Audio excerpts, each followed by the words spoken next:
هغوی ځوان هغې ته وایي چې په هغې کې دومره قوت وي چې د معاشري روح دا بدل قوت جسماني نه قوت فکري ځوان څه ته وایي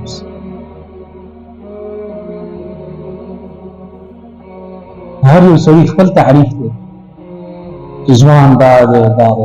اوس ته پته ځوان څه ته وایي نن ځوان پښتانه به چاته وایي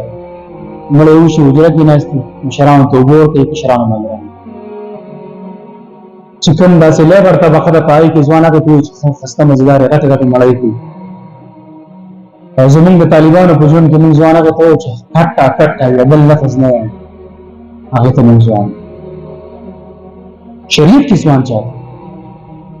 او یا فلاسفه ځوان چاته وایي دې خبر ته سوچ ارسطو افلاطون تاسو له سټډي کوي چې کوم ایجوکیټډ خلک دي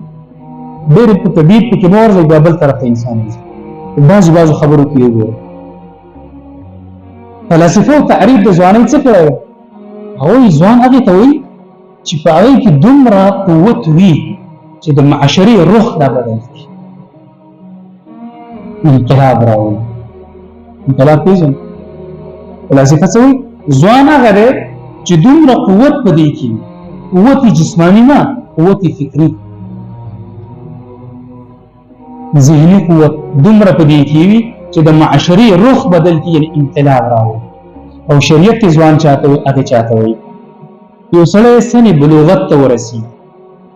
بیا له 14 کاله ته ورسي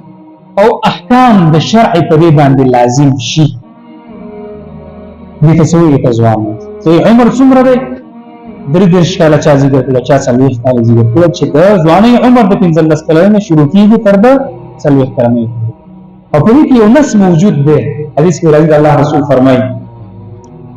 ورځ د قیامت باندې چې کله جنتیان جنت ته لاړ شي عمر د هغوی به څومره 33 سال څومره 33 سال د دې استدلال کیږي شریعت کې ځوان چاته وایي هغه چاته وایي چې هغه بالغ شوی او هغه باندې د شریعت احکام لاګو شوي لازم شوي هغه ته ځوان اوس راځو دې خبرې دومره خبرې چې ما وکړې دې غرض زما څه په دې عمر کې که تاسو انبیا سټډي کوئ صحابه سټډي کوئ او په تاریخ کې هغه خلک سټډي کوي چې هغه معتبر وو د تاریخ اوراق هغوی یادوي دوی به ځوانان ګوره قرآن کې الله رب العالمین د بعضو علماو د انبیاو تذکیره کړې د بعضو نه او د سیرت او د تاریخ دانان